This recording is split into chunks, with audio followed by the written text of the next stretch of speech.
ராஜீவ்காந்தி கொலை வழக்கில் முருகன், சாந்தன், பேரறிவாளன் ஆகியோரின் தூக்கு தண்டனையை உச்சநீதிமன்றம் ரத்து செய்துள்ளது. இந்த வழக்கில் இன்று தீர்ப்பளித்த தலைமை நீதிபதி சதாசிவம் தலைமையிலான 3 நீதிபதிகள் அடங்கிய அமர்வு கருணை மனு மீது முடிவெடுக்க மத்திய அரசு 11 ஆண்டுகள் தாமதம் ஏற்படுத்தியதை சுட்டிக்காட்டியது.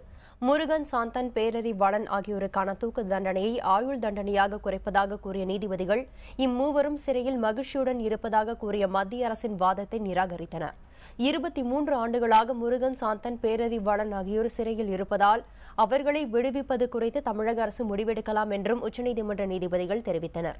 தூக்கு தண்டனை வழக்குகளில் குறிப்பிட்ட காலத்திற்குள் கருணை மனு மீது முடிவெடுக்குமாறு குடியரசுத் தலைவருக்கு மத்திய அரசு தெரிவிக்க வேண்டும் என்றும் நீதிபதிகள் அறிவுறுத்தினர். வரும் காலத்தில் கருணை மனு விரைவாக முடிவெடுக்கப்படும் என நம்புவதாகவும் தீர்ப்பின் போது நீதிபதிகள் தெரிவித்தனர். கடந்த 1991ஆம் ஆண்டு ராஜீவ்காந்தி கொல்லப்பட்ட வழக்கில் முருகன், அவரது மனைவி நளினி, சாந்தன், பேரறிவாளன் ஆகியோருக்கு 1998ஆம் ஆண்டு சிறப்பு நீதிமன்றம் தூக்கு தண்டனை விதித்தது. இதில் நளினிக்கான தண்டனை ஏற்கனவே ஆயுளாக குறைக்கப்பட்டது.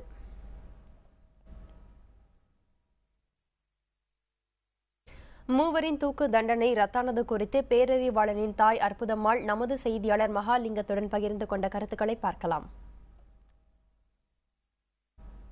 பல ஆண்டுகால போராட்டத்திற்கு பிறகு நீதி கிடைத்திருக்கிறது என்று அந்த அம்மாள் பேட்டியில் சொல்லியிருக்கிறார். அவரிடம் நேரடியாக பேசலாம். அம்மா, இந்த தீர்ப்பு வந்திருக்கிறது, உங்களுடைய போராட்டத்திற்கு கிடைத்த வெற்றியா கருதுறீங்க? என்ன கருதுறீங்க? ரொம்ப மகிழ்ச்சியா இருக்கு. ஆனா என் மகனோட விடுதலையை தான் நான் எதிர்பார்த்தேன். தண்டனை குறைப்பு, அடுத்து அவனோட விடுதலைக்கு தமிழ்நாடு முதல்வர் அம்மா உதவி செய்வாங்க அப்படின்ற நம்பிக்கையில இருக்கேன். ஏன்னா 2011 அவங்க தான் இவங்க 3 பேர் உயிரை காப்பாற்றி கொடுத்தவங்க. சட்டமன்ற தீர்மானம் போட்டு உயிர் தியாகம் செய்த செங்கோடியும் அந்த நேரத்தில் நான் நினைவு கூறுறேன். உலகம் பூரா இருக்கிற இந்த மனிதநேய ஆர்வலர்கள் இந்த மரண தண்டனை ஒழிக்கப்படணும் அப்படின்றதுக்கு குரல் கொடுத்த ஒவ்வொருத்தருக்கும் நான் நன்றி சொல்ல கடமைப்பட்டிருக்கேன். அதே நேரத்தில் எல்லா சமுதாய இயக்கங்களும் இதுக்காக பாடுபட்டுச்சு. அரசியல் சார்ந்தவங்களும் இவங்களோட விடுதலைக்கு நிறையவே பாடுபட்டாங்க. இதுல எல்லாரும் எல்லா மாதிரி பேசி வந்தாலும் இவங்க நிரபராதிகள், இவங்களை விடுதலை செய்யப்படணும் அப்படின்றது அழுத்தமா குரல் கொடுத்தது தமிழ்நாட்டில் நம்ம சீமானும் வைகோவும் தான் அதிகமா அதுக்காக குரல் கொடுத்திருக்காங்க. அதுக்காக அவங்களுக்கு நான் இந்த நேரத்தில் நான் நன்றி சொல்றேன். நிரபராதிகள்னு இவங்களை சொல்றதுக்கு கூட தயங்கின இந்த காலகட்டத்தில் இவங்க மேல இந்த வழக்கு ரத்தா இருக்கிறது எனக்கு உண்மையிலேயே மகிழ்ச்சியா இருக்கு. இதுக்கு நான் சதாசிவம் அமர்வுக்கு தான் நான் நன்றி சொல்லணும். ஏன்னா ஒரு 15 நாளுக்கு முன்னால ஒரு 15 பேர் தூக்க அறுத்தாரு அவரு. அப்ப நான் என் மகிழ்ச்சியை பகிர்ந்துகிட்டேன் எல்லார்கிட்டையும். என் மகனுக்கு தண்டனை குறைப்பு நடந்தா போல. ஏன்னா எல்லாருமே இந்த மனதனில் பாதிக்கப்படுறவங்க எல்லாருமே அப்பாவிகளா தான் இருக்கிறாங்க பெரும்பான்மையா. இது என் மகன் தான் ஒரு உதாரணம். எங்க குடும்பம் எப்படி நாசம் ஆச்சு அப்படின்றது தான் நான் உதாரணமா எடுத்துக்கிட்டு இது மாதிரி தான் எல்லா மனதண்டனை சிறைவாசிகள் குடும்பமும் பாதிக்கப்படுது. அதனால மனதண்டனைக்கு எதிராக தொடர்ந்து குரல் கொடுக்கணும் அப்படின்ற முடிவுக்கு நான் வந்ததுக்கு காரணமே என் மகன் தான். அதனால மக்கள் மனிதநேயம் கொண்ட எல்லாரும் மனதண்டனைக்கு எதிராக குரல் கொடுக்கணும். நாங்க 26 பேருக்கும் தூக்கின உடனே 26 தமிழர் உயிர்காப்பு நிதி குழுன்னு அந்த குழு அமைச்சு நெடுமாறன் மணியரசன், தியாகு, நம்ம சுபவி எல்லாரையும் ஒருங்கிணைச்சு ஒரு அமைப்பு ஏற்படுத்தி இவங்களை உச்சநீதிமன்றத்தில் தடாவின் கீழ் இந்த வழக்கு வராது அப்படின்னு சொல்லி கொண்டு போனாரு. 19 பேரை உடனே விடுதலை செய்தாங்க. என் மகனுக்கு அப்பதான் மரண தண்டனை உறுதி செய்தாங்க. அப்பத்திலிருந்து ஒவ்வொரு செய்தியும் நான் உறுதின்ற செய்தியை கேட்டு தான் என் மனசு ரணப்பட்டு இருந்தது. இன்னைக்கு கொஞ்சம் நிம்மதியா இருக்கு. அதனால எல்லா ஊடகங்களுக்கும் செய்திகளுக்கும் நான் நன்றி சொல்லிக்கிறேன். வணக்கம். பேரறிவாளன், முருகன், சாந்தன் ஆகியோரை சிறையிலிருந்து விடுவிக்க தமிழக அரசு நடவடிக்கை எடுக்க வேண்டும் என மதிமுக பொதுச் செயலர் வைகோ கோரிக்கை விடுத்துள்ளார். இது தொடர்பாக வைகோவிடம் நமது டெல்லி செய்தியாளர் கணபதி நடத்திய உரையாடலை இப்போது பார்க்கலாம்.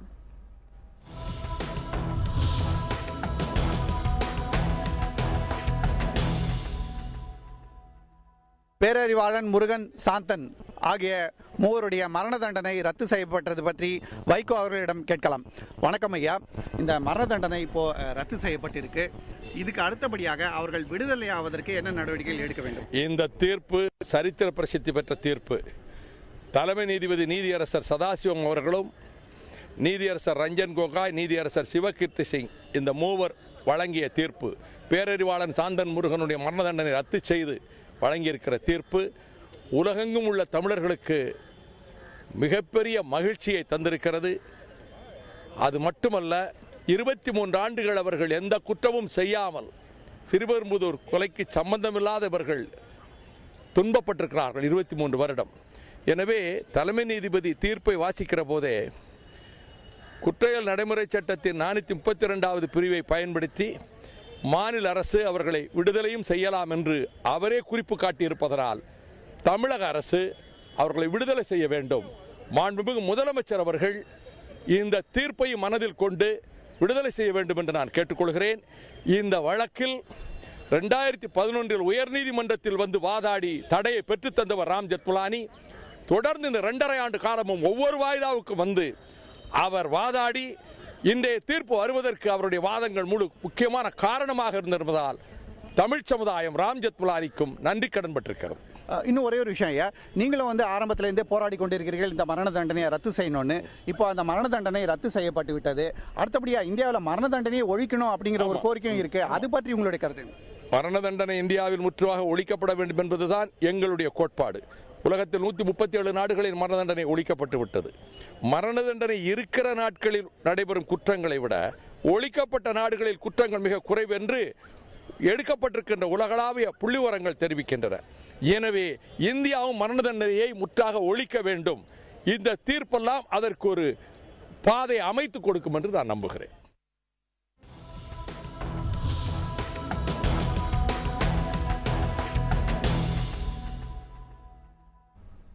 மூவரின் தூக்கு தண்டனை ஆயுள் தண்டனையாக குறைக்கப்பட்டிருப்பது பற்றி பேரறிவாளனின் வழக்கறிஞர் கௌதமன் தெரிவித்த கருத்தை இப்போது பார்க்கலாம்.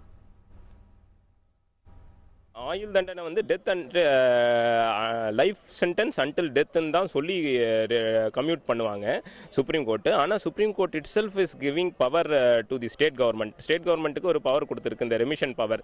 அந்த ரெமிஷன் பவர்ன்றது வந்து 14 இயர்ஸ்க்கு மேலே எப்போ வேணாலும் அந்த ரெமிஷன் பவர் வந்து பல ஜட்ஜ்மெண்ட்டின் அடிப்படையில் ஸ்டேட் கவர்மெண்ட் அந்த ரெமிஷன் பவரை யூஸ் பண்ணி வெளியே விடலாம். இவங்க வந்து ஆல்ரெடி வந்து 22 வருஷங்களுக்கு மேல்படி இருந்துட்டனால இவங்களோட இவ்வளோ நாள் இம்ப்ரிசன்மெண்ட்டை கன்சிடர் பண்ணி ரெமிஷன் பவர் இன்வோக் பண்ணி ஸ்டேட் கவர்மெண்ட் எப்போ வேணா ரிலீஸ் பண்ணலாம். சாந்தன், முருகன், பேரறிவாளன் ஆகியோரை விடுதலை செய்வது குறித்து மாநில அரசுதான் முடிவெடுக்க வேண்டும் என்று மரண தண்டனைக்கு எதிராக போராடி வரும் வழக்கறிஞர் யுக் மோஹித் சௌத்ரி தெரிவித்துள்ளார்.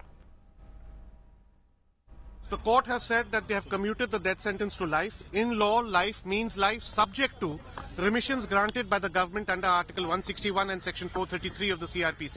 It's now in the hand of the state government to decide whether and when these particular prisoners will be released. Murugan, Santhan, Perarivalan ஆகியோரின் தூக்கு தண்டனை ரத்து செய்யப்பட்டிருப்பதை திமுக தலைவர் கருணாநிதி வரவேற்றுள்ளார். மூவருக்கும் வாழ்த்து தெரிவித்துள்ள அவர் அவர்களை விடுவிக்க தமிழக அரசு நடவடிக்கை எடுக்க வேண்டும் என்று வலியுறுத்தியிருக்கிறார். இந்த சிறப்பான தீர்ப்பை தொடர்ந்து உச்சநீதிமன்றத்தின் பரிந்துரையை ஏற்று அவர்கள் ஏற்கனவே இதுவரை அனுபவித்த தண்டனை காலத்தை மனதிலே கொண்டு உடனடியாக அவர்களை மத்திய மாநில அரசுகள் விடுதலை செய்ய வேண்டும் என்று வலியுறுத்துவதோடு அவ்வாறு அவர்கள் விடுதலையானால் நான் ரெட்டிப்பு மகிழ்ச்சி அடைவேன் என்பதை தெரிவித்துக் கொள்கிறேன்.